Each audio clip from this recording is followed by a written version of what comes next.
नमस्कार, आप देख रहे हैं अपना बिहार, आपके साथ मैं हूं अलीम अतहर। बुलेटिन की शुरुआत बड़ी खबर से करेंगे और बड़ी खबर के लिए आपको सीधे लिए चलते हैं सहयोगी विभा के पास। विभा, क्या बड़ी खबर है? शुक्रिया अलीम। इस वक्त बड़ी खबर ये कि देश का नाम भारत कहने पर एक बार फिर से बड़ा विवाद छिड़ गया है। कांग्रेस नेता जयराम रमेश ने देश का नाम भारत लिखने पर आपत्ति जाहिर की है। दरअसल भारत सरकार ने G20 के भोज के लिए जो आमंत्रण पत्र भेजा, उसमें भारत के राष्ट्रपति के लिए प्रेसिडेंट ऑफ भारत का जिक्र किया गया। यह पत्र 9 सितंबर के भोज के लिए भेजा गया है और जयराम रमेश के मुताबिक पत्र में प्रेसिडेंट ऑफ इंडिया होना चाहिए था, लेकिन इसकी जगह प्रेसिडेंट ऑफ भारत लिखा गया, जबकि प्रेसिडेंट ऑफ भारत का जिक्र और इस जिक्र पर अब राजनीति तेज हो चुकी है। जयराम रमेश ने पत्र में प्रेसिडेंट ऑफ इंडिया कहने पर आपत्ति जाहिर की। उन्होंने संविधान का जिक्र करते हुए कहा कि संविधान में India that is Bharat shall be union status, यानी कि इंडिया यानी भारत राज्यों का संघ होगा। जयराम रमेश ने केंद्र सरकार के आमंत्रण पत्र को राज्यों के समूह पर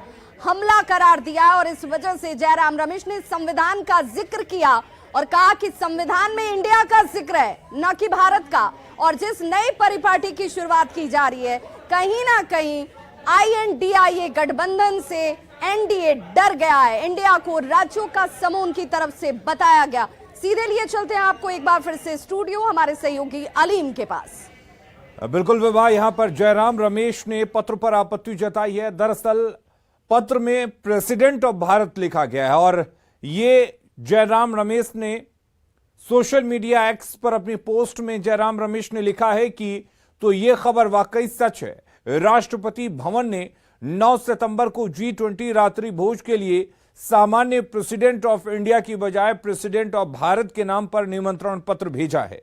संविधान के अनुच्छेद 1 में लिखा है कि भारत जो इंडिया है राज्यों का एक समूह होगा, लेकिन अब इस राज्यों के समूह पर भी हमला हो रहा है।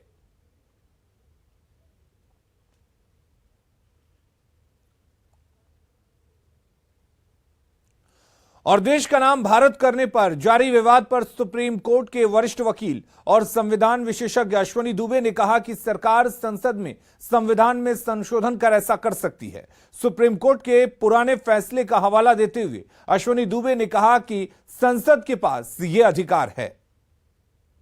पार्लियामेंट के पास वो पावर्स हैं कि संविधान में संशोधन कर सके। सिर्फ केशवानंद भारती की जो 13 जजेस बेंच की कॉन्स्टिट्यूशन बेंच की सुप्रीम कोर्ट की जजमेंट है, वो जजमेंट यह जरूर कहती है कि बेसिक स्ट्रक्चर जो है संविधान का वो नहीं बदलेगा। तो बेसिक स्ट्रक्चर जो संविधान का है वो बदलने की बात है। तो मैं समझता हूं कि जो इंडिया नाम है, इंडिया नाम बदलने की शक्ति भारतीय संसद के पास संविधान संशोधन के माध्यम से है। तो कांग्रेस को भारत पर आपत्ति है। जयराम रमेश कांग्रेस नेता हैं, उन्होंने सोशल मीडिया के प्लेटफॉर्म एक्स पर अपनी पोस्ट में कहा है कि भारत जो इंडिया है राज्यों का एक समूह होगा, लेकिन अब इस राज्यों के समूह पर भी हमला हो रहा है। आपको बता दें कि जिस तरह से राष्ट्रपति भवन की तरफ से G20 रात्रि भोज के लिए जो आमंत्रण पत्र भेजा गया है, उसमें प्रेसिडेंट ऑफ इंडिया की जगह प्रेसिडेंट ऑफ भारत लिखा हुआ है और इसी पर कांग्रेस ने आपत्ति जताई है। और अब पूरे विवाद पर महागठबंधन के दूसरे सहयोगियों का क्या कुछ कहना है, सुनिए। देखिए, भारतीय जनता पार्टी के लोग और केंद्र सरकार घबराहट में अब क्या निर्णय लेगी नहीं लेगी वही लोग अच्छे से बताएंगे। ये उन लोगों का घबराहट का नतीजा है जो विपक्षी एकता जो रंग ला रहा है, सफल हो रहे हैं। अब कई बैठकें हुई, सभी विपक्षी नेता की जो तादाद बढ़ रही है, इससे वो लोग घबरा कर कुछ से कुछ निर्णय ले रहे हैं। आप लोग देख ही रहे हैं। इंडिया सब तो अगर हटा कर भारत किया जाए तो उसमें कोई इतराज है? नहीं, इंडिया पहले से है ना, कोई आज की बात तो है नहीं। इंडिया पहले से है, इंडिया से किनको प्रेम नहीं है। अब वो लोग अपना इतिहास ही मिटाने में लगे हुए हैं। तो उन लोगों की अपना बुद्धि का बलिहारी है कि जब इतिहास मिटा रहे हैं, इंडिया का नाम मिटा देंगे देश का इतिहास मिटाने में लगे हुए हैं, लोकतंत्र खतरे में है, संविधान की धज्जियां उड़ाई जा रही है, ये तो वो लोग कर ही रहे हैं। देखिए, इंडिया का नाम भारत पहले से है, हिंदुस्तान पहले से है, फिर बदलने की बात कहां से हो रही है? जब सब कुछ निहित है भारत के संविधान में, भारत के प्रचलन में, भारत के विचारों में, जब इंडिया, हिंदुस्तान, भारत चल रहा है, तो फिर ये अलग से बदलने की बात कहीं ना कहीं इंडिया गठबंधन के बनने के बाद जो इनको कहीं ना कहीं राजनीतिक रूप से नुकसान दिख रहा है, उसके कारण ये काम कर रहे हैं।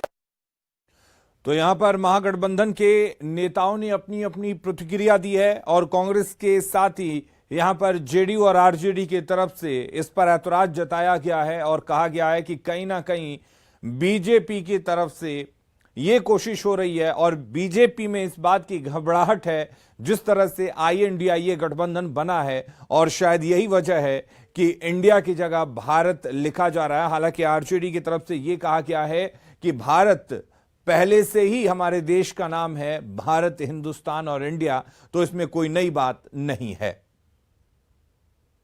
अगली खबर का रुख करते हैं। पटना यूनिवर्सिटी में उद्घाटन समारोह में नीतीश ने एक बार फिर पटना यूनिवर्सिटी को सेंट्रल यूनिवर्सिटी का दर्जा देने की मांग उठाई। राज्यपाल के सामने सीएम नीतीश ने शिक्षा विभाग की उपलब्धियां गिनाई। नीतीश ने राज्यपाल से पटना विश्वविद्यालय को सेंट्रल यूनिवर्सिटी का दर्जा दिलाने के लिए पहल करने की अपील की है। हमारा तो अपना पुराना जगह है जी, पूरा लगाव है हमारा, हम कभी खरीदने वाले हैं, इसलिए इसका जितना विकास हो। और आप जानते हैं तो हम तो शुरू से चाह रहे थे जी कि इसको पटना यूनिवर्सिटी को राष्ट्रीय मान्यता मिल जाए, लेकिन शुरू से वही नहीं हुआ। तो अंत में हम जब केंद्र में मंत्री थे तब हमने आग्रह किया कि भाई हम पढ़े हैं कहाँ, हम इंजीनियरिंग कॉलेज में पढ़े हैं।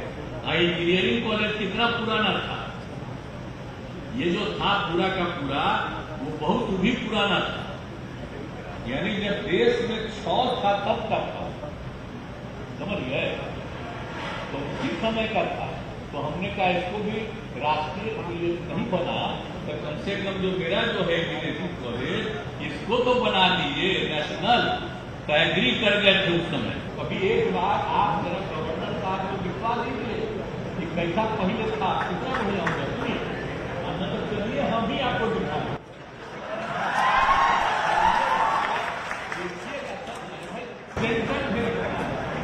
सब करना हम लोग यहाँ पर हम ही आपको दिखा देंगे। देखिए